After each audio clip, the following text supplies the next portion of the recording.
esse peso. Vamos então à página 33 da nossa apostila, o estudo de número 16. Página 33, o estudo de número 16,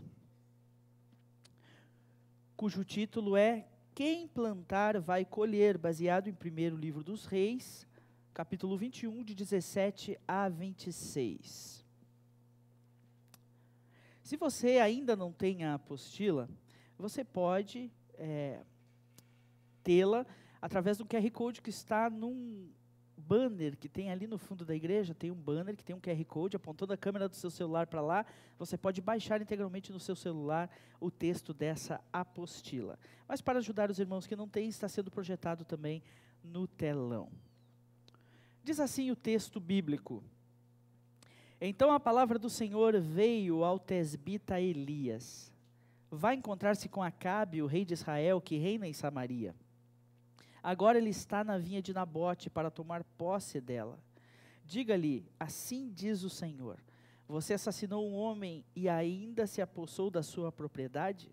E acrescente, assim diz o Senhor: no local onde os cães lamberam o sangue de Nabote, lamberão também o seu sangue. Isso mesmo, o seu sangue. Acabe disse a Elias: então você me encontrou, meu inimigo. Eu o encontrei, ele respondeu, porque você se vendeu para fazer o que o Senhor reprova. E ele diz: vou trazer desgraça sobre você, devorarei os seus descendentes e eliminarei da sua família todos os do sexo masculino em Israel, sejam escravos ou livres. Farei a sua família o que fiz a de Jeroboão, filho de Nebate, e a de Bazã, filho de Aías, pois você provocou a minha ira e fez Israel pecar. E acerca de Jezabel, o Senhor diz: os cães devorarão Jezabel junto ao muro de Jezreel. Os cães comerão os que pertencem a Acabe e os que morrerem na cidade. E as aves do céu se alimentarão dos que morrerem no campo. Nunca existiu ninguém como Acabe, que pressionado por sua mulher vendeu-se para fazer o que o Senhor reprova. Ele se comportou de maneira mais detestável possível, indo atrás dos ídolos como faziam os amorreus, que o Senhor tinha expulsado de diante de Israel. Então aqui nós vemos agora um novo encontro de Elias com o rei Acabe. O último encontro que havia acontecido entre esses dois homens havia sido quando então Elias disse a Acabe: olha, vai voltar a chover. E então a chuva voltou a cair sobre a terra de Israel. E então Elias se retirou porque ouviu das ameaças de Jezabel, andou rumo ao deserto, esteve com o Senhor naquela caverna, onde viu o Senhor falando como uma brisa suave, e Deus o mandou então ungir Eliseu como seu sucessor, Azael como rei da Síria e Jeú como rei de Israel. E então agora Elias está voltando para a sua terra para falar com Acabe e dar a ele o juízo do Senhor de que o seu reino de impiedade estava chegando ao fim. Algum dos irmãos poderia ler ali o texto que está abaixo do texto bíblico? Eu não sei se tem algum microfone por aí, Andrei, que eu possa entregar para os irmãos. Qualquer um aqui?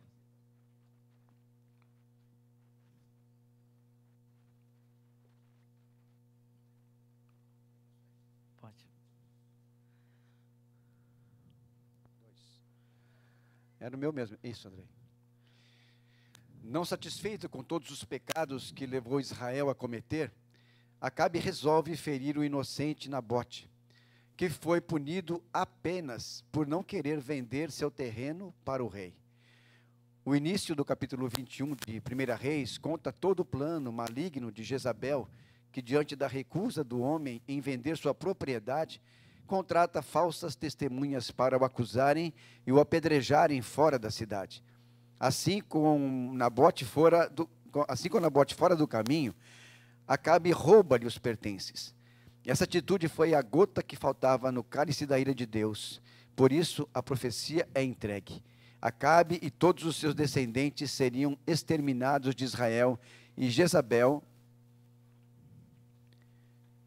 a iminência parda do mal, não apenas morreria, mas seria devorada pelos cães às portas de Jezreel. O juízo de Deus estava posto e não tardaria. A dinastia de Acabe não subsistiria. o que é levado a efeito mais tarde pelos próprios moradores de Samaria, a mando do futuro rei Jeú. 2 Reis 10, 6-10, narra que as cabeças dos 70 filhos de Acabe são empilhadas na entrada de Samaria, e que todos os oficiais de Acabe também perecem. Jeú foi ungido por Eliseu como instrumento de Deus para riscar o nome de Acabe da história de Israel.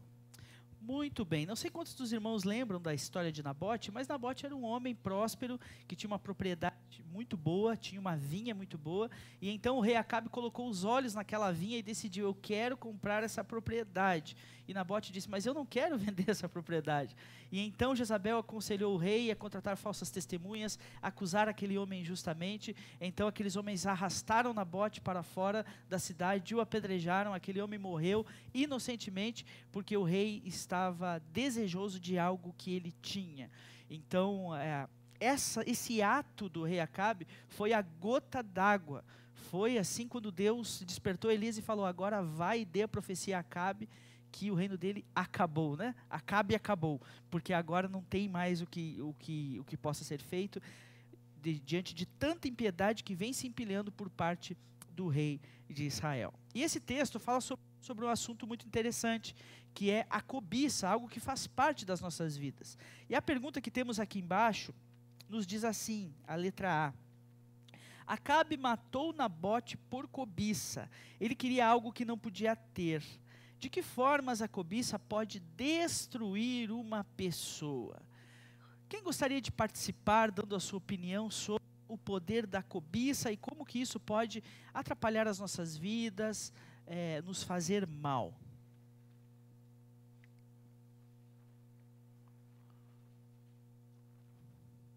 Pastor, eu creio que a cobiça na vida da pessoa, ela afeta totalmente o comportamento da pessoa. Porque ela não vai pensar nas consequências que poderão vir por aquilo que ela está fazendo. Às vezes você cobiça a mulher de alguém, né, ou o homem de alguém, você vai destruir vidas. Você cobiça as coisas que o outro tem, vai destruir a tua vida. Então a cobiça é para realmente destruir a própria vida, na verdade, né? Eu creio nisso.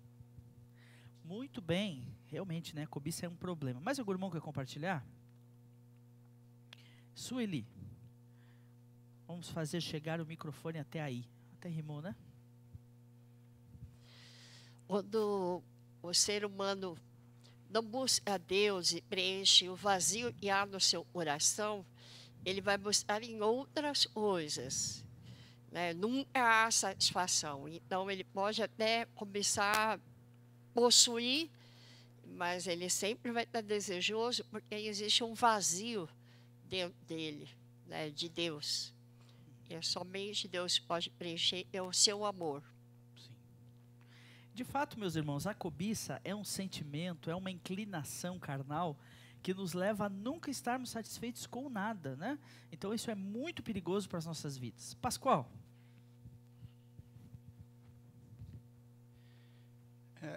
Eu penso que a cobiça ela tem a ver com outros sentimentos, por exemplo, como a inveja, certo? A palavra diz: cobiçais e nada tereis, porque o que você deseja é para o seu próprio deleite, ou seja, ainda envolve o egoísmo, né? Ou seja, talvez não seja só o querer ter muitas coisas, mas aquilo que você tem só serve para você. Aí você não tem disposição, você não tem desejo de alguma forma servir ou pôr à disposição para uma necessidade, seja ela grande ou pequena. Então, a cobiça ela não fica só no campo de eu querer o que é do outro, mas fica no sentido de reter aquilo que poderia ser bênção na vida de outras pessoas, né? Ou seja, envolve o egoísmo, a cobiça no sentido aqui de Acabe, inveja, porque ele viu algo lindo, frondoso, que ele não produziu, e ele sentiu no coração o desejo de ter aquilo, né? E usou uma artimanha, ainda uma astúcia pior, porque foi lá se chorar no ouvido da esposa, manipulando a esposa, porque ele já conhecia a índole da esposa. Então, é muito mais complexo quando é uma coisa nesse sentido que a palavra traz.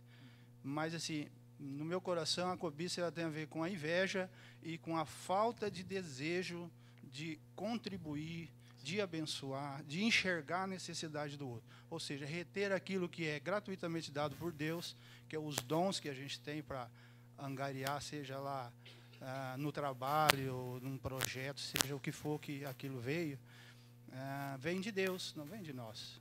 Né? Então, reter é uma cobiça.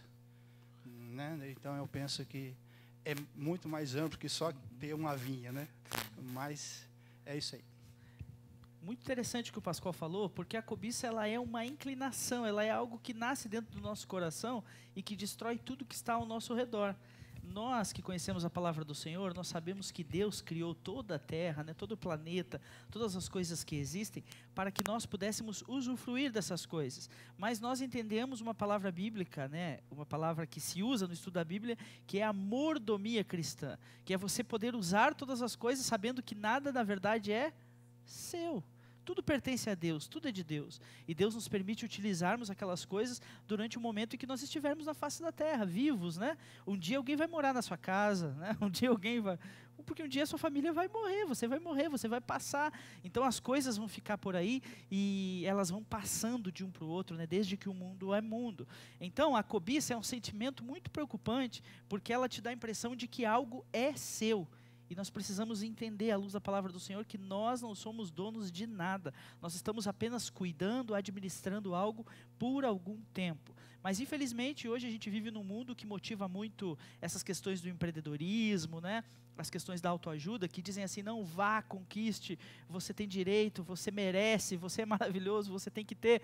E, de certa forma, tem um ponto positivo nisso, porque nos incentiva a conquistarmos, a sermos pessoas arrojadas, a irmos atrás dos nossos sonhos, a nos tornarmos pessoas mais trabalhadoras, mas nós não podemos perder de vista de que nada que nós podemos conseguir é de fato nosso. Tem um mito hoje em dia no nosso tempo, que é o mito da autonomia financeira, né? A pessoa fica assim, eu vou investir aqui numa criptomoeda, ou vou investir num investimento aqui, porque quando eu tiver um valor X na minha conta, eu vou alcançar a minha independência financeira. Então o meu dinheiro vai trabalhar para mim e eu não vou precisar mais trabalhar. Então eu não vou precisar mais prestar contas para ninguém, eu não vou precisar mais fazer nada para os outros, eu vou apenas aproveitar a minha vida e desfrutar do recurso que eu ajuntei. Só que isso, meus irmãos, é uma ideia que não tem precedente bíblico, porque o mundo que a gente vive é um mundo muito incerto, muito inseguro. Como é que você vai contar com esse Senhor? Se acontecer uma guerra civil no país, se acontecer uma crise econômica, tudo que você tem se perde. Então o nosso benefício está no nosso trabalho. E mais, eu já conheci pessoas que alcançaram independência financeira. E sabe o que acontece com elas no outro dia? Elas não respeitam mais o pastor, não respeitam mais os irmãos, não respeitam mais pai e mãe, não respeitam mais ninguém, porque agora ele não precisa de ninguém. O melhor amigo dele é o dinheiro que está no banco, então agora ele não precisa se submeter a ninguém. E aí ele diz, não gosto, não quero, não tem mais aquela empatia com os outros, porque está alicerçado, está sentado, a sua confiança está nas coisas materiais. Então nós precisamos ter cuidado com a cobiça. Então, porque isso é algo que nos prejudica. E principalmente quando nós estamos na situação de Acabe, né? Que nós desejamos muito algo que outra pessoa tem. Uma vez um pastor conhecido falou para mim uma frase que eu achei interessante. Ele falou, o bom não é ter piscina, o bom é ter um amigo que tem piscina, né? Porque daí você não precisa cuidar da piscina, você não precisa fazer nada, e no fim de semana você liga para o seu amigo e fala assim, dá para ir aí tomar um banho de piscina? Ele fica alegre com você, diz para você, atrasa aí uma carne para nós assar e vem aproveitar a piscina. Mas por que eu contei isso, essa anedota? Porque nós não temos piscina, né? Nós temos um amigo que tem piscina, que é o nosso Deus, que é dono de todas as coisas. Então Ele nos convida a usufruir das coisas que Ele tem. E nós devemos usufruir das coisas que Ele tem, com sabedoria, com cuidado, né? Também não que nem um amigo inconveniente que quer estar todo dia na piscina dos outros, né? Mas nós precisamos usufruir do que Deus nos dá, sabendo que nada é de verdade nosso. E aí eu fico impressionado, porque em alguns meios aí, principalmente meios empresariais, no mercado financeiro, as pessoas não de matar os outros para alcançar o que é o seu objetivo, né? Se eu precisar pisar na cabeça do outro para alcançar uma promoção, para alcançar uma meta, para alcançar alguma coisa que eu julgo importante, eu vou fazer independentemente de qualquer coisa. Isso é muito triste, né? Isso não fica bem a quem conhece Cristo e ama o Senhor. Vamos mais um pouquinho adiante. 17 da nossa revista, página 35, arrependimento sem conversão. Como que Acabe reagiu depois que Elias deu essa notícia trágica para ele? Falando, Acabe, todo mundo da sua família vai morrer e mais, a coisa vai ser feia, porque quem morrer na cidade os cães vão comer, quem morrer no campo as aves do céu vão comer. Vai ser uma coisa terrível. Quem pode fazer a leitura, por favor? Eu leio, pastor. Muito bem, Nelita. Quando Acabe ouviu essas palavras, rasgou as suas vestes, vestiu-se de pano de saco e jejuou. Passou a dormir sob panos de saco e agia com mansidão. Então a palavra do Senhor veio ao tesbita Elias. Você notou como Acabe se humilhou diante de mim? Visto que se humilhou, não trarei essa desgraça durante o seu reinado, mas durante o reinado do seu filho. Pode continuar, Nelita, por favor. No fim de sua miserável vida, Acabe se arrepende, porém seu arrependimento não pôde emiti-lo de lidar com o resultado de sua vida de pecados.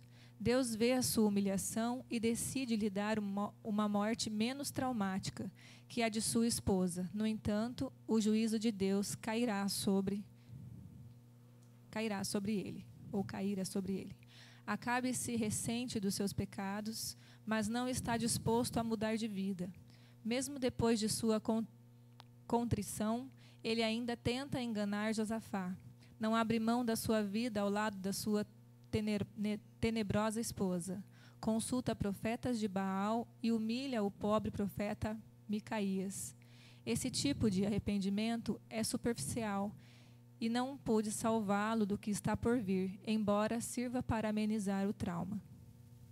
Muito bem, então vemos aí, né, que depois de toda uma vida de pecados, depois de fazer tudo errado, Acabe recebe a sentença de morte, né? Enquanto a sentença estava sobre o povo, Acabe não estava nem aí, né? Olha, não vai chover 3 anos e meio sobre a terra, o povo vai perecer, os animais do campo vão morrer, os pobres vão sofrer. O problema é dos pobres, enquanto não acabar o último grão de arroz, eu sou o rei, eu vou ter o que comer. Então ele não se converte.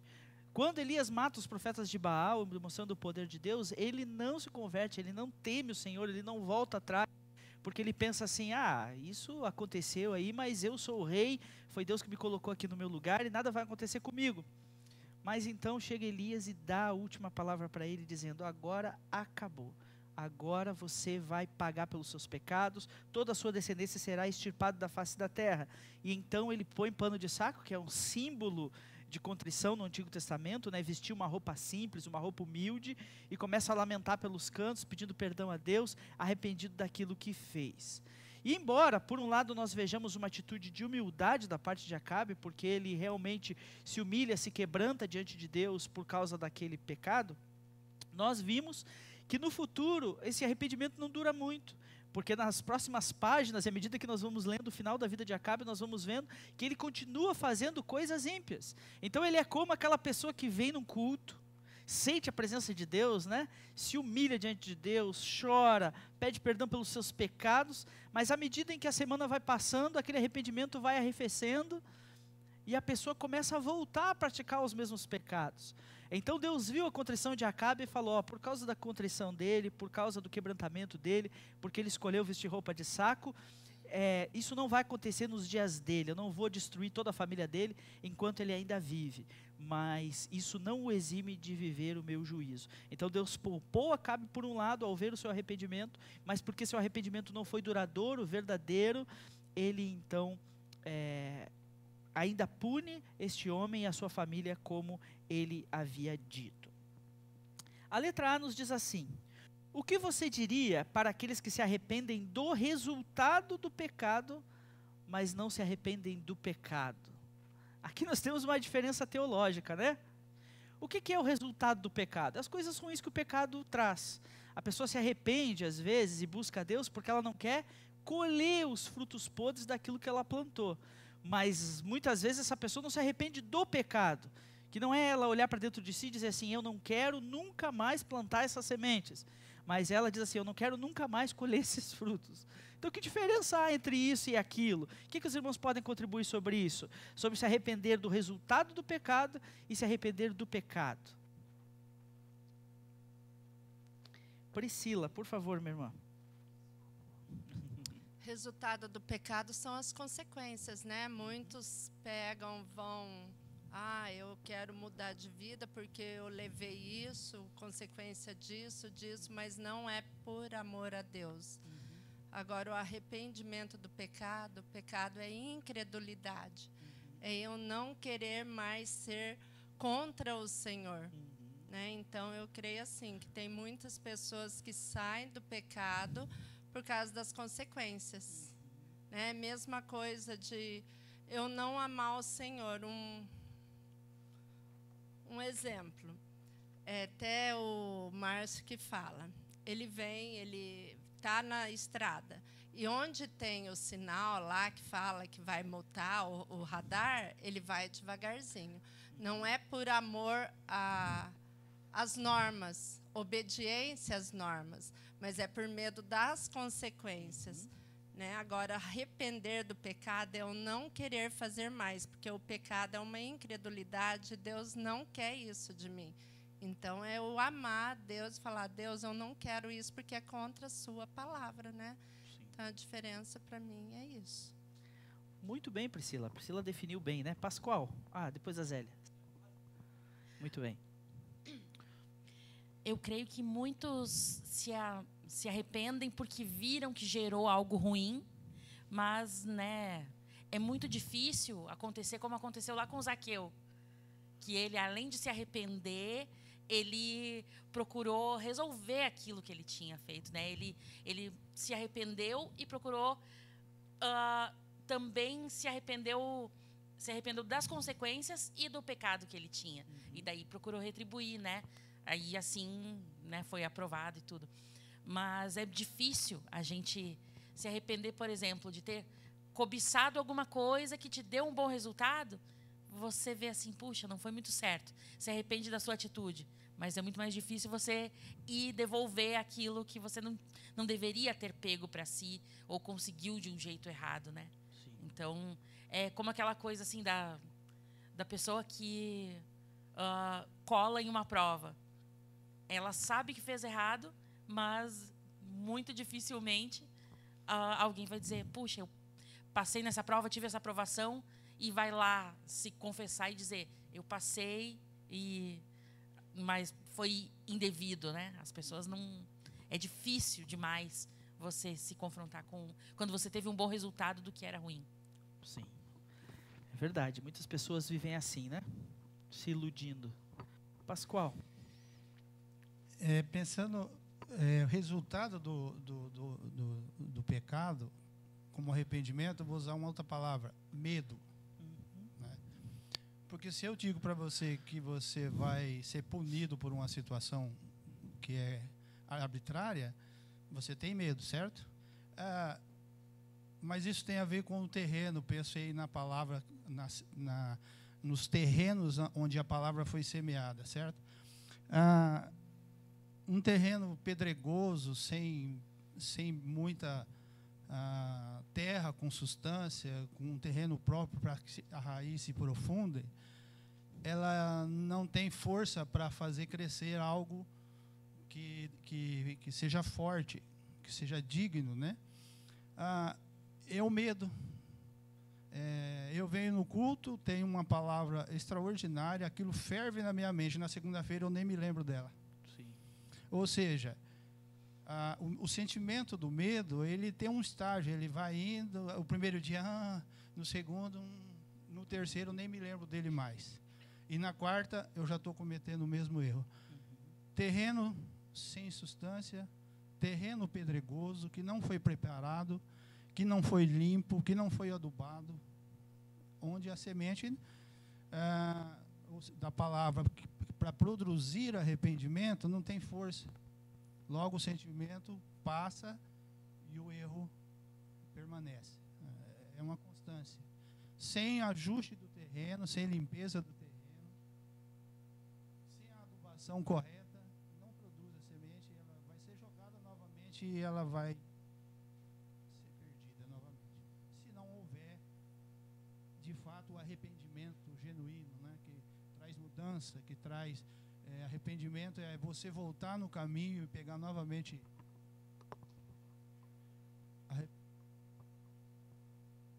Arrependimento é voltar, né? É o ato de retroceder e continuar de onde você parou. E isso demanda energia, demanda desejo, querer, busca, né?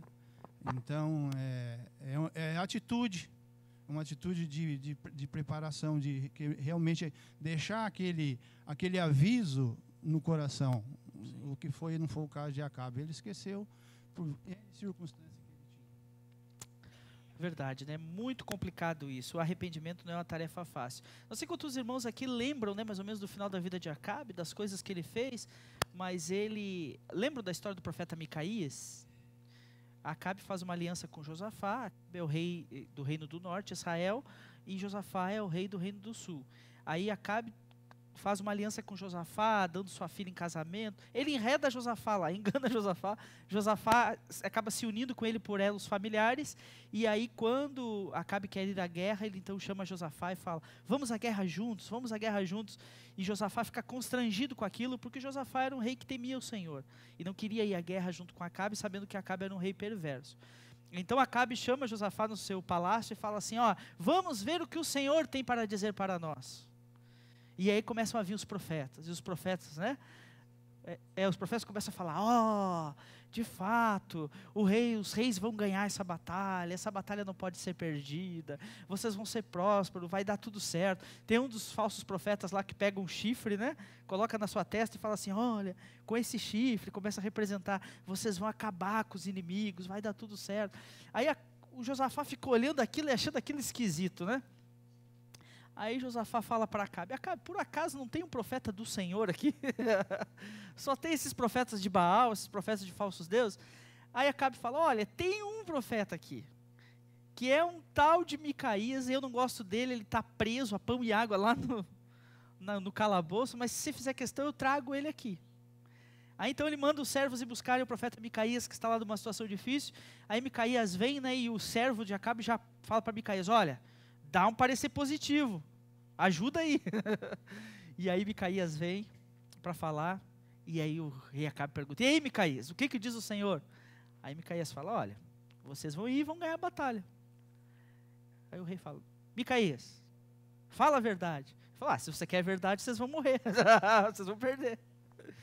E aí o rei fica bravo com Micaías, né? Ele bate no rosto de Micaías e manda ele ir preso de novo, porque Acabe era um homem que mesmo depois desse arrependimento, mesmo depois desse pano de saco, mesmo depois disso tudo, ainda faz essas impiedades. Então ele é um homem que não teve arrependimento verdadeiro. Eu não sei quantos dos irmãos aqui já ouviram um termo que está em voga hoje em dia, que é um termo que para mim é até uma contradição, né? Um pleonasmo, que é a hipergraça. Mas se cunhou nos últimos anos esse termo teológico, a hipergraça, que é um tipo de pregação que é feita por esses pastores mais ligados à teologia do coach e autoajuda, que eles dizem assim: você é tão querido, você é tão mimoso, você é tão amável, você é alguém tão especial, Deus ama tanto você, que Deus jamais lançaria você no inferno. E aí eles começam a fazer com que a graça de Deus se pareça uma coisa esquisita. E eles começam a dizer assim para as pessoas: você pecou? Não importa, isso aí não é nada perto do amor de Deus. Ah, você está vivendo uma vida completamente oposta ao que Deus orienta da sua palavra? Tudo bem, Deus considera você que nem uma criancinha que não sabe o que está fazendo, e Deus vai passar a mão na sua cabeça, vai dar tudo certo. E eles estão pregando isso, e as igrejas dessas pessoas estão cheias de gente. Por quê? Porque quem não quer um Deus que é como Papai Noel, né? Que só me dá presente, me dá coisa boa, passa a mão na minha cabeça e não exige nada de mim. As pessoas querem isso. Então elas vão para essas igrejas e enchem essas igrejas. Mas qual é o problema? O problema é que não dá certo. Porque as pessoas ficam lá, não têm mudança de vida, continuam praticando os mesmos pecados, nas palavras que usei há pouco, né? Continuam plantando as mesmas sementes ruins e vão colher frutos ruins, não tem como. E aí essas pessoas em algum momento chegam numa crise que elas dizem assim, poxa, mas Deus gosta tanto de mim, eu sou tão mimoso, tão lindo, tão maravilhoso, Deus não se importa com os meus pecados, então por que a minha vida é essa desgraça que é? Por que a minha vida não tem jeito? Por que eu ando tomando um monte de remédio aí, que eu ando sempre depressivo? Por que os meus filhos são tão mal criados? Por que a minha vida financeira não vai para frente? Por que isso tudo está me acontecendo? E aí eles chegam nesses pastores da hipergraça e falam isso. Perguntam, por que, pastor, que eu estou vivendo assim? Aí os pastores olham para eles e dizem assim, porque você não tem fé. Aí bota a culpa nele ainda. O cara fica lá, e agora, o que eu vou fazer? Eu já ouvi casos, meus irmãos, de pessoas que tiraram a própria vida, de culpadas e de sem esperança que ficaram. Então, meus irmãos, isso é uma pregação errada, a pregação de que a pessoa pode se arrepender das consequências do pecado, mas não precisa se arrepender do pecado. Essa hipergraça que, por exemplo, te dá o céu e promete para você, olha, agora você está salvo, você vai para o céu com Cristo, mas pode viver do jeito que você quiser. Isso não existe. Isso não existe. Isso é uma pregação pela metade. A pregação verdadeira de Cristo, ela nos salva, ela nos restaura, ela nos promete a glória eterna, mas ela nos chama para a transformação de vida, para andarmos nos passos que Cristo andou. Não para termos um arrependimento superficial, um arrependimento momentâneo, mas para vivermos como quem glorifica a Cristo. Nós somos cristãos, e a palavra cristão quer dizer um pequeno Cristo. Então nós somos pessoas que anunciam Cristo aonde vão. Então nós não podemos nos acostumar com uma vida de pecado. Nós não podemos nos acostumar a viver de qualquer jeito. Mas nós precisamos experimentar o verdadeiro poder da graça. Que a graça de Deus, ela faz isso. Ela é de graça para nós, né? A salvação não nos custa nada. A gente só recebe ela. Mas foi pago um alto preço por Jesus Cristo. Então para Jesus, a graça foi caríssima. Então nós precisamos receber essa graça e valorizar isso como um tesouro. Deus me salvou, a graça dele me alcançou, o Senhor teve misericórdia de mim e me alcançou. Então agora, a vida que eu vou viver a partir de agora, eu vou viver para glorificar o nome dele. Eu não estou vivendo mais para o pecado, não estou vivendo mais motivado pelo pecado, eu quero viver para a honra e glória do nome de Jesus. E pasmem com o que eu vou dizer. Nos próximos anos, igrejas como a nossa vão receber um monte de gente assim. Gente que vem quebrada lá dessas igrejas da hipergraça. Gente que foi lá para aquela igreja da parede preta, da fumacinha, da coisa toda. E que foi lá e, Jesus é maravilhoso, e todo mundo usa a camisa da mesma cor, e todo mundo tem o dente do ator da Rede Globo, aquela coisa toda. Eles vão ir lá, vão participar desse movimento.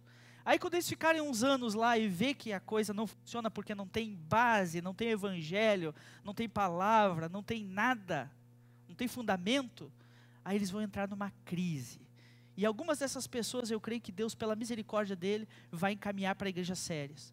Vai dizer, meu filho, você viveu essa bagunça aí, mas eu sei que lá no fundo do seu coração existe um desejo por mim, então eu vou te encaminhar para uma igreja onde você pode ser cuidado. E nós vamos receber essas pessoas aqui. E elas vão vir, nós vamos ter que cuidar delas. Elas vão vir e vão criticar a gente, né? Vão dizer assim, nossa, cadê a fumaça? Cadê a parede preta? Cadê isso? Cadê aquilo? Ai, lá tinha um painel de LED. Elas vão falar essas coisas para nós. Mas o que nós vamos responder para elas? Vai falar, tudo bem, tudo isso tinha lá, mas aqui nós temos a palavra de Deus. Aqui você vai ouvir quem Deus é. Aqui você vai aprender a ser crente de verdade. E você vai entender que a nossa fé não tem muito mais relação com o que a gente faz no dia a dia do que com o evento que a gente vive no domingo, né? Então, essa é a nossa pregação. Diga, Rogério. Sobre resultados das suas atitudes. Em Gálatas 6:7 fala que de Deus não se zomba. Tudo que você plantar, isso você vai colher, né? E quando fala também em Romanos 6:23, fala que o salário do pecado é a morte. Então, eu creio que, logicamente, o profeta Elias foi e falou isso para Acabe. Cara, você vai morrer. Você pecou, você vai morrer. Né? Paulo falou muito tempo depois sobre isso aí, mas ele já alertou. O que você fez te leva à morte, cara. Com certeza. Todos vão colher as sementes que plantarmos. Então, precisamos tomar cuidado com isso. Outro dia eu estava conversando com um pastor de uma igreja dessas neopentecostais. E a igreja dele é uma igreja bem atuante, assim, tem muita gente que vai lá. e nós estávamos conversando sobre visão, sobre questões de igreja.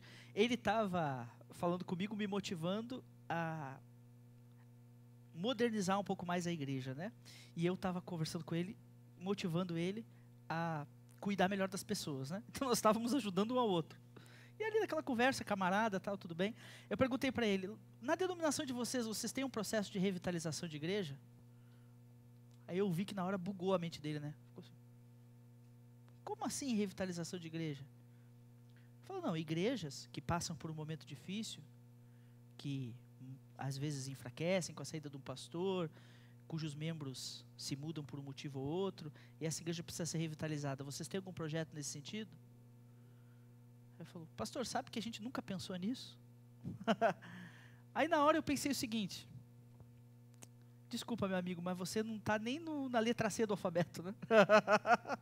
Porque a denominação dele é tão nova, que ainda não chegou ao ponto de uma igreja dar problema. A visão que ele tem do evangelho, da vida da igreja e das coisas da igreja, é tão curta, faz tão pouco tempo que eles estão vivendo isso, que eles ainda não lidaram com coisas que nós já lidamos, porque nós estamos aqui há muitos anos pregando o evangelho. Então, por exemplo, na igreja dele não tem o que tem aqui, que é 3, 4 gerações de pessoas da mesma família, membros da mesma igreja. Então, são coisas que só são possíveis de existir. Uma pessoa que fica 30, 40 anos na mesma igreja, só é possível acontecer onde tem a pregação do evangelho. E conversando com esse pastor amigo meu, eu estava falando isso para ele, né? Dizendo assim, olha, você precisa cuidar das pessoas, para que as pessoas permaneçam. Eu falei, um dos problemas que eu vejo nas denominações de vocês, é que vocês são que nem rodoviária.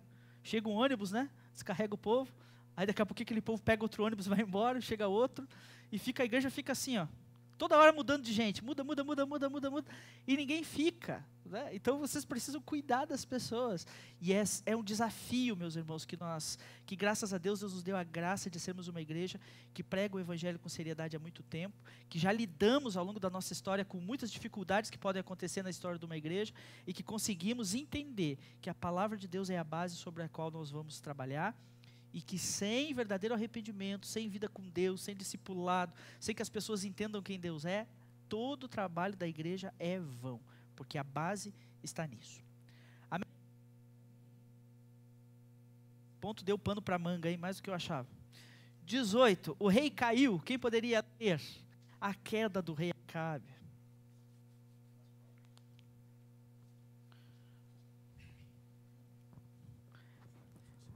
Já que o Pascoal se candidatou,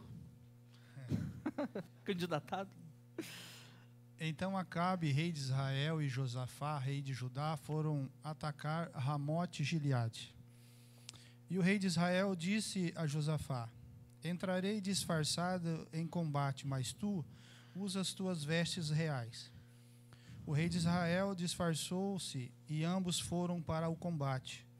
O rei da Síria havia ordenado aos seus 32 chefes de carros de guerra, não lutem contra ninguém, seja soldado, seja oficial, senão contra o rei de Israel.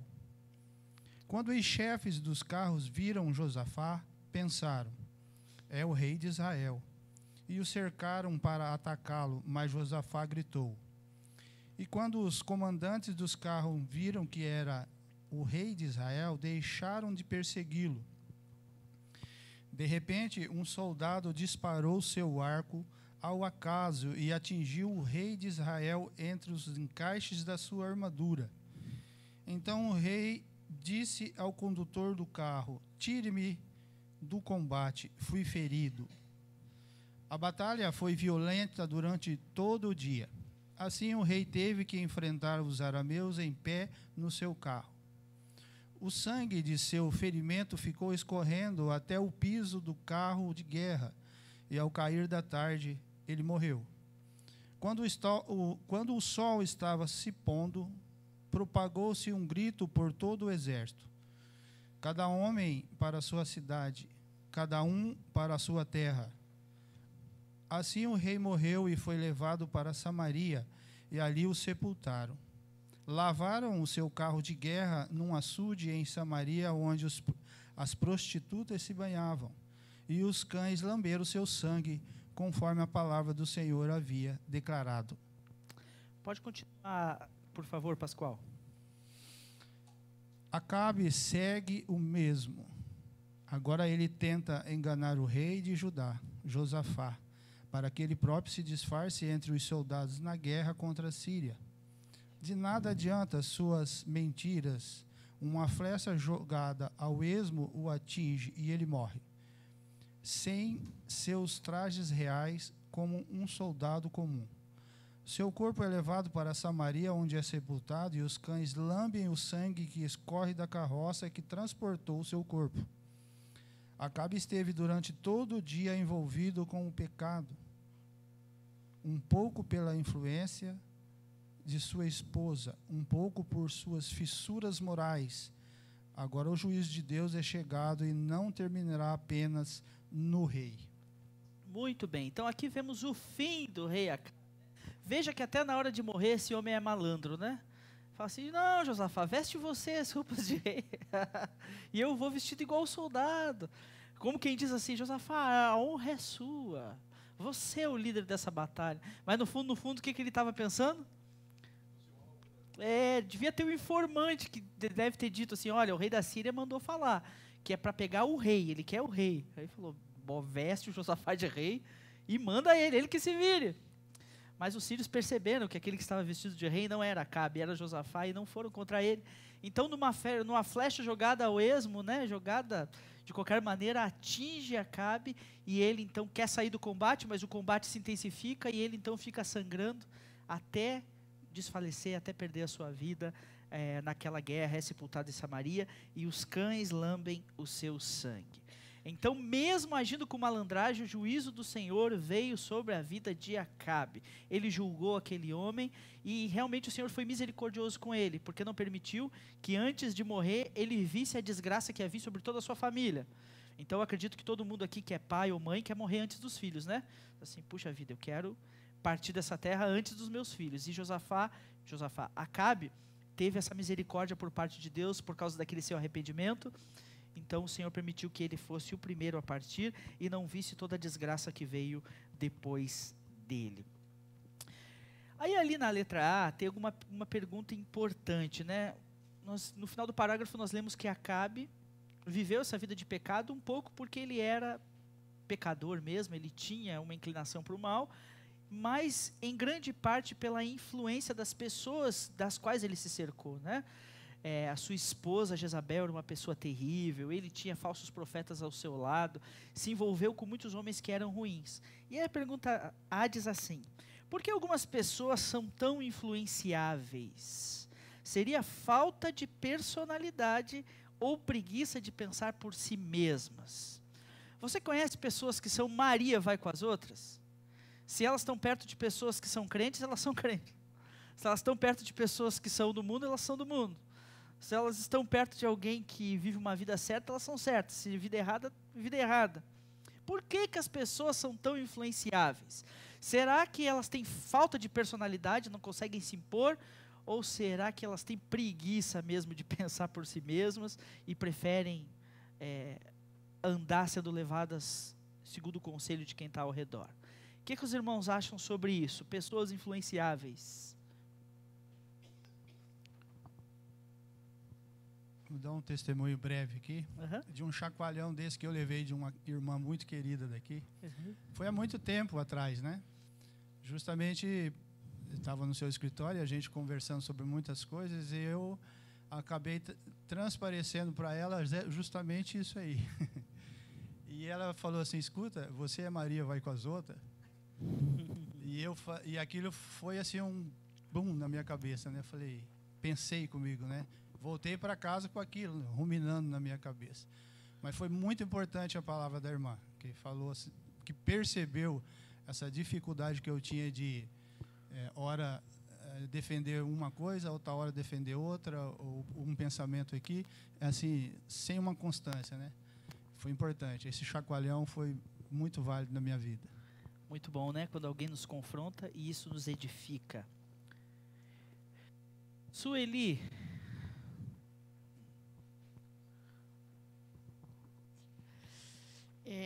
quando eu estive em período lá na Faculdade Sul-Americana, foi um estudo voltado para a família, nós desenvolvemos um projeto relacionado à autoestima. E aí houve uma comprovação e a pessoa que tem uma estrutura familiar, onde há uma severidade no ensino, né, do relacionamento pai e filho, você me obedece, pronto, acabou, né, não tem diálogo, essa pessoa vai fazer com que a personalidade dela não seja dela, seja o do outro. Então, ela não tem decisões, poder de decisão, né, devido aos assédios morais. É um dos fatores, né, que pode ocorrer da pessoa ser sufocada no relacionamento entre marido e mulher. Interessante, eu vi uma ilustração, tem alianças, 2 alianças, tem o eu, você, e no meio tem o nós. E, às vezes, no relacionamento, ou o marido se posiciona com autoridade demais e a mulher se anula, ou vice-versa. Não existe, né, o eu e você, existe eu, né, ou só o você. E nessa relação acaba morrendo, a minha opinião. Aí, quando eu vou me posicionar, fico inseguro. Tem a ver com uma área psicológica, né? E tem que ser tratado. Sim. Muito bem, Sueli. Eu acredito que isso tem muita influência também, né? De como a pessoa foi criada, de como ela foi educada. Pastor, eu penso, assim, falando, a pessoa que ela é influenciável, eu penso que é uma pessoa que ela não tem convicção daquilo que ela crê. Tá? Eu acho que porque assim, a pessoa como fala, o vento leva para lá e para cá. Ora ela está nessa igreja, ora ela está naquela pessoa fala assim, aqui não está bom, eu vou para lá. É aqui porque aqui tem um problema X, mas a pessoa esquece que o problema é ela. Né? É ela. A gente vê muito isso, por exemplo, na saúde. Tem gente que você vai conversar, eu estou sentindo isso, mas eu também estou. Eu estou com isso, não, mas eu também tenho. Então, assim, a pessoa acaba pegando e ela, como se diz, ela tem tudo que o outro tem, ela acha que ela também tem. Sim. Né? Uhum. Então, é uma coisa assim, eu acho que isso é uma pessoa que não tem confiança naquilo que ela crê. Naquilo que crê. Né? Se eu tenho convicção da minha crença, né, de que Jesus morreu por mim, que Ele é meu Salvador, pode vir tempestades, pode vir, né, mas eu estou fixa naquilo que eu creio. Né? Então, assim, não vai ser qualquer vento que vai me levar. Né? E tem muitas pessoas que são assim, qualquer ventinho já cai, não, vou para ali, vou para lá, e vai vento, volta vento, e a pessoa está ali perdida. Verdade. Moelis, complemente.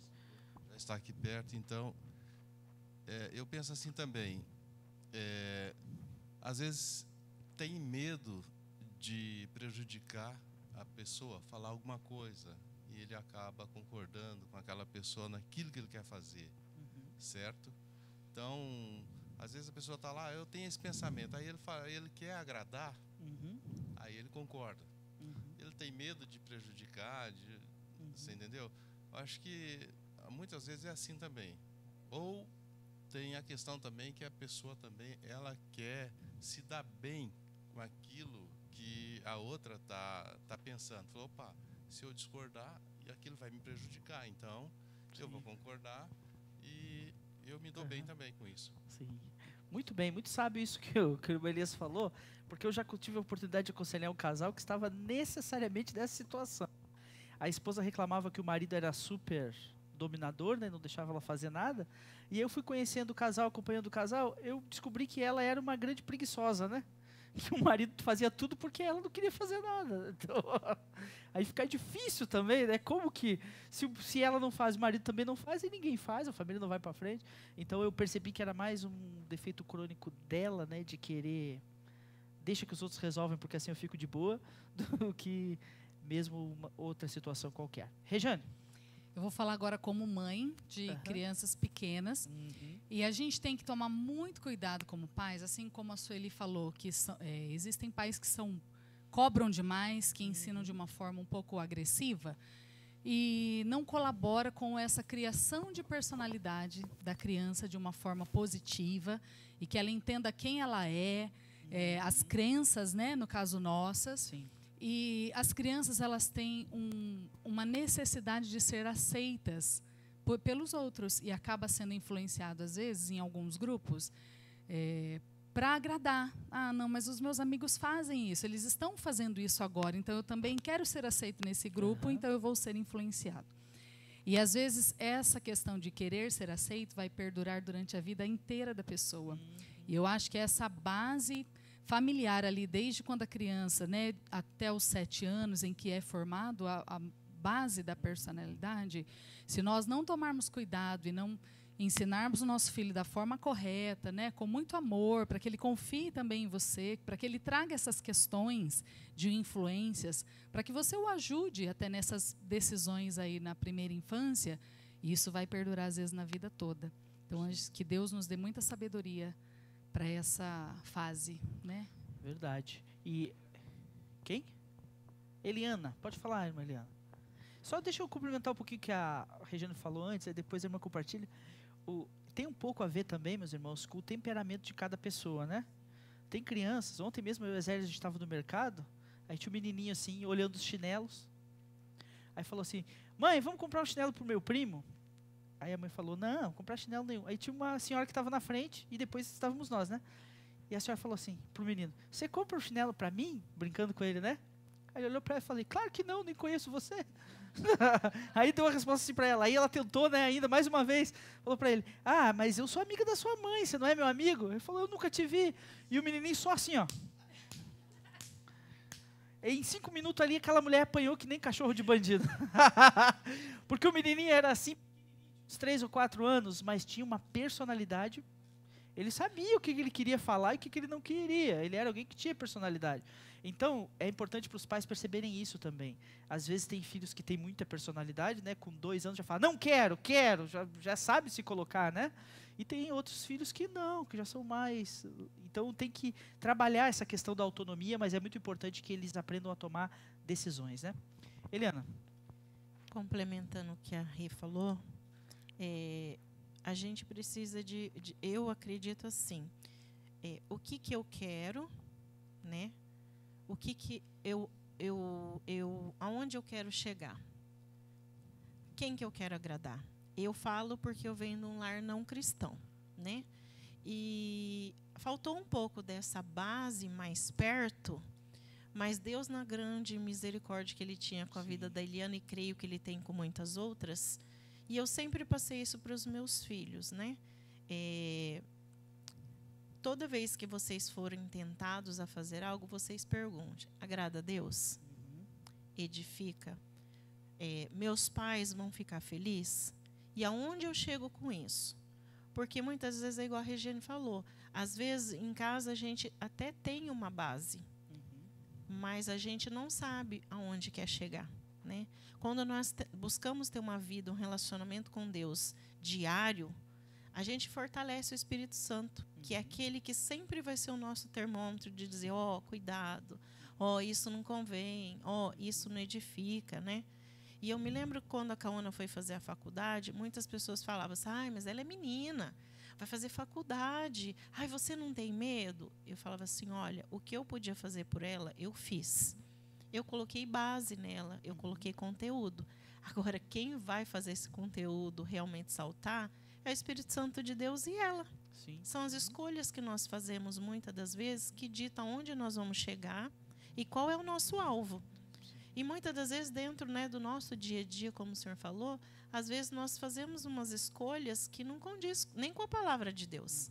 E por quê? Porque muitas das vezes nós estamos fortalecendo o lado errado. Né? Então, quando nós fortalecemos aquilo que é o correto, eu acredito que nós vamos errar menos. Mas nós vamos errar. Sim. Agora, sim, eu entendo, meus irmãos, que quando a gente fala sobre influência, né, sobre pessoa ser influenciada, principalmente quando a gente fala de criança, adolescente, nós temos que entender que existe um nível de influência que é aceitável, né? Então, se você também, assim, tentar privar o seu filho de todas as coisas que estão acontecendo no mundo, ele vai ficar meio desconectado. Então, cabe aos pais discernirem isso, né? Ah, tá todo mundo usando tênis vermelho. Isso é pecado ou não é? Não é. Então deixa ele seguir a moda do tênis vermelho, né? Porque isso vai identificar ele com o grupo dele, ele vai ser algo positivo na vida dele. Agora, tá todo mundo fazendo alguma coisa que você sabe que é prejudicial, que é pecado. Não, isso não. Então, ó, certas coisas, a gente pode permitir uma influência, né, de outras pessoas, mas certas coisas são muito importantes e a gente não deve permitir. Mais alguém ia falar? Rogério, você queria falar alguma coisa? Eu sei que o Osés quer falar lá também. Pastor, O Osés já está com o microfone, Rogério. Está lá? Uhum. Só rapidinho. Muitos de nós, irmãos, precisamos ser influenciadores, né? Quando fala aí de pregar evangelho, nós influenciamos as pessoas, né? Então, a influência é para o bem e a influência é para o mal. Existem os dois lados de influência. Eu admiro muito Micaías, que quando for lá chamar ele lá na prisão, ele falou assim, fala igual os profetas lá, você não, né? Eu vou falar o que Deus mandar eu falar, né? Isso nós temos que ter esse princípio. Falar o que Deus mandar nós falarmos, sem ficar com medo, porque Deus vai honrar, né? Sim. Muito importante. Irmão Osés. Oi, eu acredito que no caso de Acabe, assim, quando você fala em ser influenciável, como é muito comum no dia de hoje, existe um apelo a ser popular. Então, você se deixa influenciar por uma questão de autoestima até. Então, Acabe sustentava toda uma estrutura dos profetas ali, estrutura monetária mesmo, de sustento daquele pessoal, e aquele pessoal dizia, você está jóia, você está certo, você está fazendo o que é correto. E aí nasce uma relação de corrupção até, né, que se retroalimenta, né?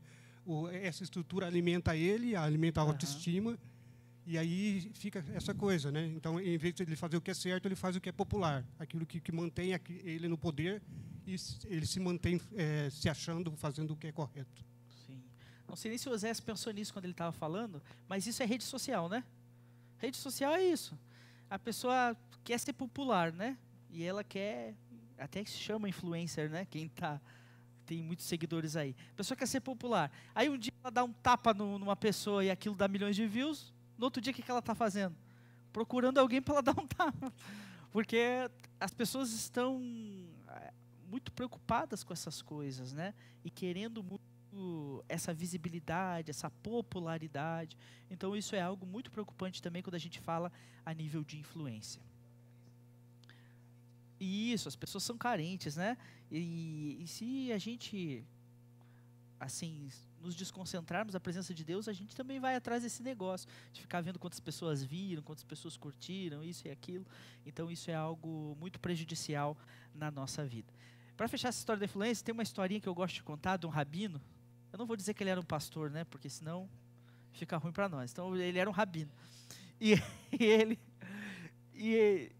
Um certo dia ele estava na sua casa, sua esposa estava cozinhando, ele estava sentado à mesa e de repente alguém bate na porta da casa dele. É um dos membros da sua sinagoga.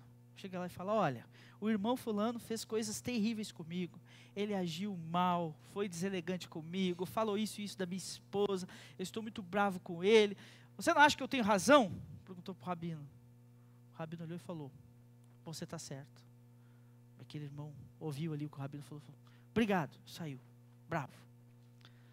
Passou alguns minutos, bateu outra pessoa na porta dele. Era o irmão que havia brigado com o primeiro. E começou a falar, olha, o irmão fulano de tal está bravo comigo, mas ele não tem motivo, porque ele entendeu errado o que eu falei, não era bem assim. Falou e perguntou para o rabino, você não acha que eu estou certo? O rabino olhou para ele e falou, você está certo. E aí aquele cara foi embora, né? Aí a esposa do rabino que estava fazendo a comida ouviu aquilo, achou aquilo esquisito, veio até a mesa e falou, meu bem, veio 2 homens que estavam brigando aqui agora. O primeiro chegou, você falou que ele estava certo. O segundo chegou, você falou que ele estava certo. É errado você dizer que os 2 estão certos ao mesmo tempo. Aí o rabino parou, pensou, olhou para ela e falou, você está certo. Pensa num homem influenciável, né? História boa. 19, vamos lá. Filho de peixe, peixinho é.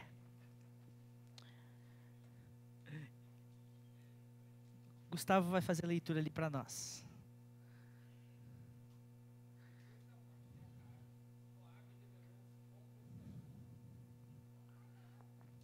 Houve um probleminha aí no mic, mas já vai dar certo. Depois da morte de Acabe, Moabe rebelou-se contra Israel. Certo dia, Acasias caiu da sacada do seu quarto no palácio de Samaria e ficou muito ferido. Então enviou mensageiros para consultar Baal-zebub, deus de Ecrom, para saber se ele se recuperaria. Mas o anjo do Senhor disse ao tesbita Elias: vá encontrar-se com os mensageiros do rei de Samaria e pergunte a eles: acaso não há Deus em Israel? Por que vocês vêm consultar Baal-zebub, deus de Ecrom? Por isso, assim diz o Senhor: você não se levantará mais dessa cama e certamente morrerá. E Elias foi embora. Quando os mensageiros voltaram ao rei, ele lhes perguntou: por que vocês voltaram? Eles responderam: um homem veio ao nosso encontro e nos disse: voltem ao rei que os enviou e digam-lhe: assim diz o Senhor: acaso não há Deus em Israel? Por que você mandou consultar Baal-zebub, deus de Ecrom? Por isso, você não se levantará mais dessa cama e certamente morrerá. O rei lhes perguntou: como era o homem que os encontrou e lhes disse isso? Eles responderam: ele vestia roupas de pelos e usava um cinto de couro. Então o rei concluiu: era o tesbita Elias. Pode continuar, Gustavo, por favor. Depois da morte do rei, o filho de Acabe e Jezabel, Acasias assume o trono de Israel. Não, calma, vou ler de novo, porque ficou muito mal lido isso. Depois da morte do rei, o filho de Acabe e Jezabel, Acasias, assume o trono de Israel. De pronto, o novo rei colhe os frutos plantados por seus antecessores. Os moabitas se levantam contra Israel para derrotá-los. Os moabitas se levantam.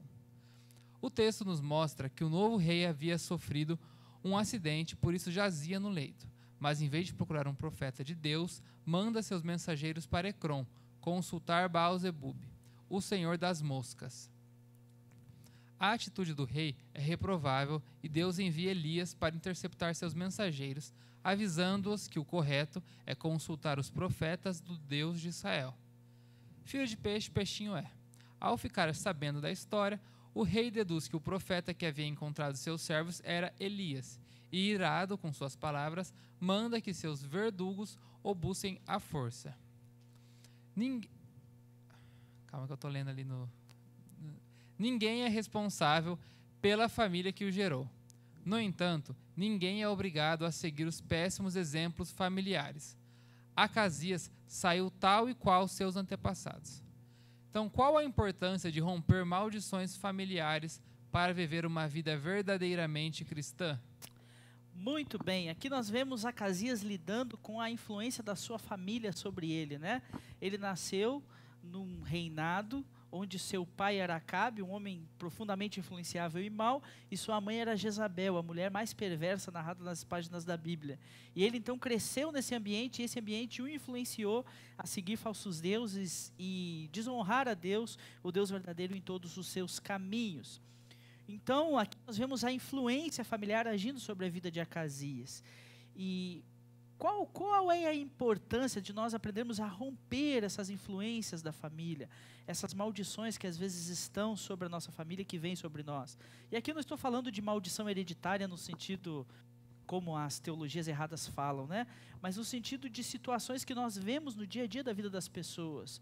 Pessoas que vão seguindo o caminho dos seus pais e às vezes a pessoa diz assim: tudo que eu não quero na minha vida é ser igual ao meu pai. E quando ela percebe, tá igual ao pai. É uma coisa assim que a gente não sabe.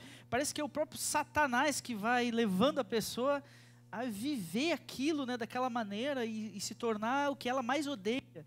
Então, qual a importância da gente romper isso para a gente ter uma vida feliz e próspera?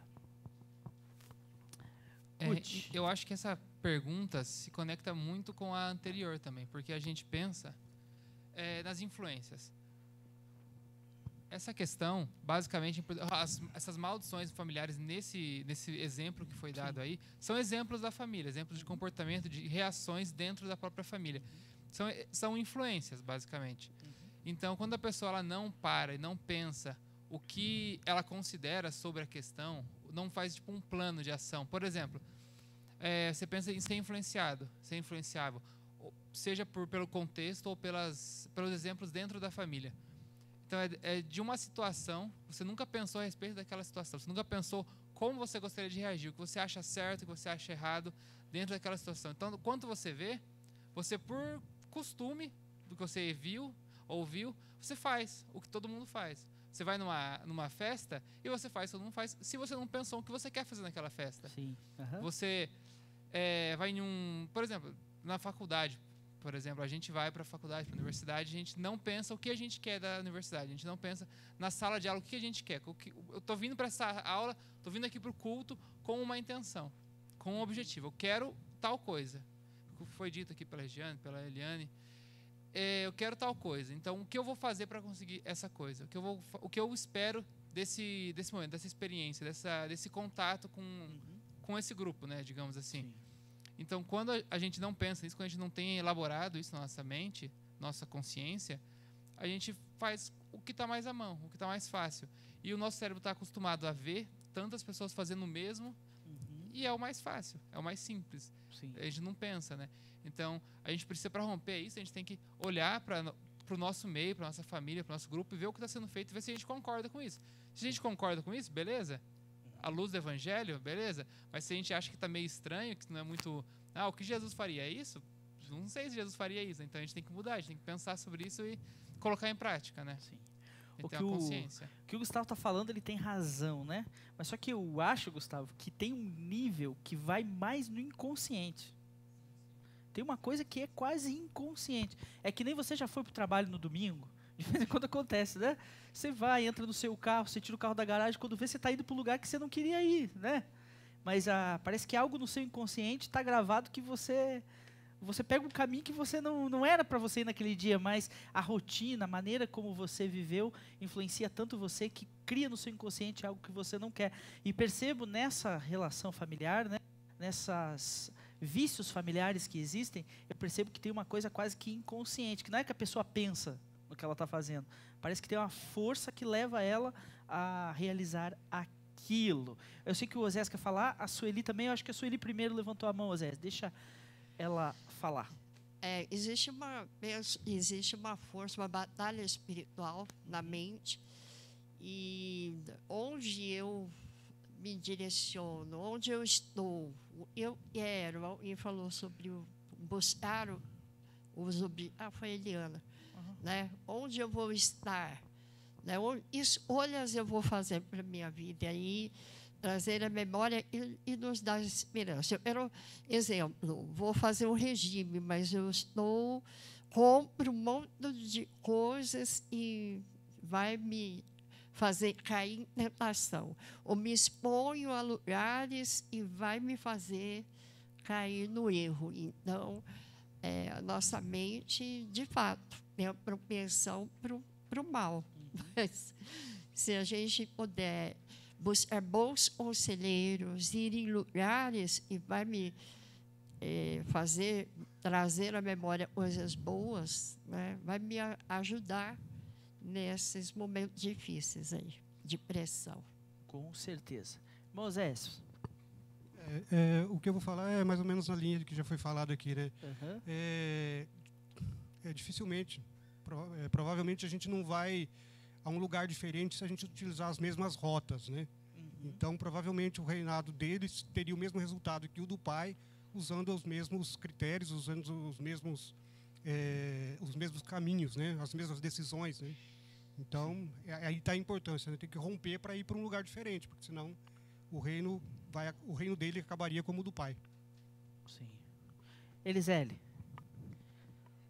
Nessa questão de saber onde quer chegar, não sei se os irmãos estão acompanhando, tem uma série na Netflix que fala, chama Adolescência, que fala sobre um adolescente acusado de um crime de assassinato, que tem no último episódio, vou dar um spoiler, o pai e a mãe, em extremo desgosto, sentado na cama do filho, conversando sobre uma decisão que o filho tomou no final da decisão que ele tomou ali sobre a questão do crime dele, e antes do julgamento.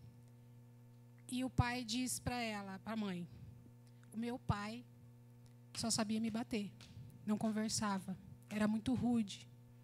Eu não queria isso para ele. Então, o que eles fizeram? O menino ficava muito tempo no quarto e tinha tudo muito permissivo. Então, ao invés de estabelecer uma rota, não vou fazer o que o meu pai fez, mas vou fazer diferente, vou fazer melhor, foi para um lado oposto. Né? A permissividade, a questão de meu pai pegava muito no meu pé, então eu não vou pegar no pé. Acabava não olhando o que o menino estava fazendo. Então, às vezes, a gente tem que observar isso também, essa questão para quebrar essas maldições, estabelecer a rota. Né? Eu não vou fazer o que meu pai fez comigo, mas como eu vou fazer para ter um efeito positivo na vida do meu filho. O equilíbrio, né? O pêndulo não pode ir de um lado para o outro só, né? Ele tem que chegar no equilíbrio. E isso é algo complicado mesmo dentro da vida da família. A Nelita quer falar?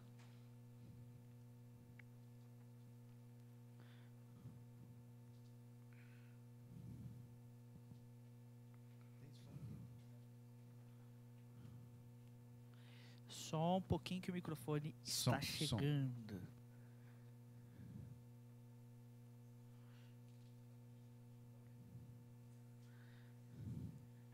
Muito bem.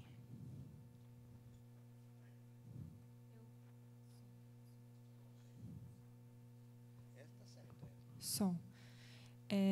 Além de tudo isso que foi falado, eu também penso que existe a parte espiritual. E eu acredito que existam, sim, maldições hereditárias. Numa família que todos se divorciam. Meu avô, minha mãe, eu, e assim vai indo. Eu acredito que, quando você percebe algo assim, você precisa chegar diante do Senhor e quebrar isso. Sim. Claro que muitos não vão perceber, ou talvez vão demorar para perceber. Mas eu acredito nisso e penso, sim, se você percebe algo que vem lá de trás, é necessário, sim, essa quebra de maldição. Sim. Eu entendo isso também. Eu não acredito assim no que algumas pessoas acreditam, que Cristo não é suficiente. Cristo é suficiente. Quando você crê em Cristo e você entrega a sua vida por completo a Ele, as maldições são quebradas. Então isso é suficiente. Só que o que eu entendo? Eu entendo que existem espécies de demônios familiares, que é aqueles mesmos espíritos malignos que atormentavam sua tia, sua avó, sua mãe, começam a atormentar você. E ainda que você tenha crido em Cristo, que você seja um crente, que você seja firme com o Senhor, você vai ter que lidar com esses assédios. E se você baixar sua guarda, esses assédios vão vir e você vai, quando perceber, vai estar repetindo as mesmas coisas dos seus familiares. Então nós precisamos viver uma vida aos pés do Senhor e fechar essas brechas espirituais para que esse mal espiritual não venha nos afetar. Porque nós que estamos na lida do dia a dia da igreja, nós vemos isso, vemos padrões que acontecem na vida de famílias, vemos situações que acontecem que são coisas assim impressionantes, que a pessoa não quer cometer aquele pecado, ela não quer seguir, quando vê, ela está dentro daquele negócio. Então nós precisamos quebrar isso nas vidas. Como? Primeiro, receba Cristo como Senhor e Salvador da sua vida, porque é aquele que Jesus Cristo, Gálatas diz, né, que ele se fez maldição no madeiro por nós, quebrando toda a maldição. Então, creia em Cristo, toda a maldição está quebrada sobre a sua vida, não tem demônio nenhum que tenha poder sobre você. Mas depois de Cristo, você precisa orar a Deus, buscar a Deus, confessar seus pecados ao Senhor e fechar as brechas pelas quais esses espíritos malignos podem atormentar você, porque eles podem, pouco a pouco, ir minando sua vida e fazendo com que você cometa pecados que você não gostaria de cometer. Então, nós carecemos muito da misericórdia de Deus. Precisamos mesmo que Ele nos acuda nessas faltas. Mais algum irmão quer colocar alguma coisa nesse sentido?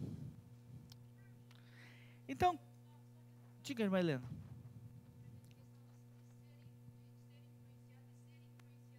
Uhum.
E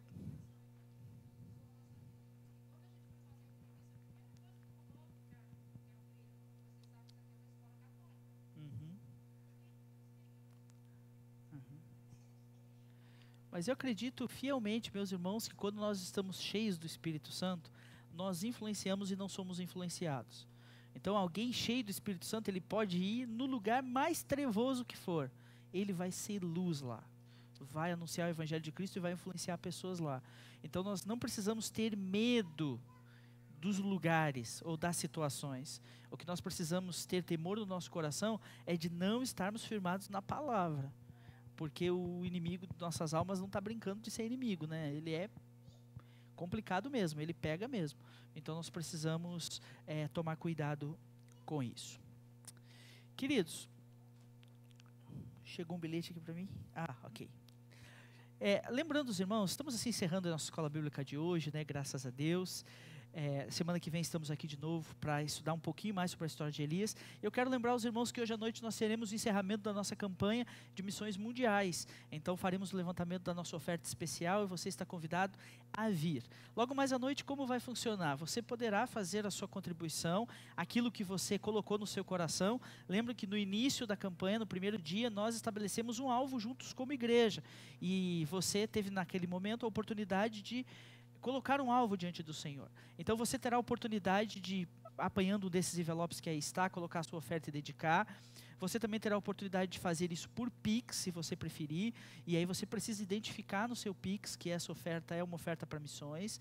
E também, se você for fazer uma transferência bancária, alguma coisa, você precisa identificar que esse é o valor da sua oferta para missões. Então, à noite, nós vamos ouvir sobre as infâncias, com a nossa irmã Marinês vai falar sobre o desafio das crianças no mundo todo, né? E como a obra missionária alcança essas crianças.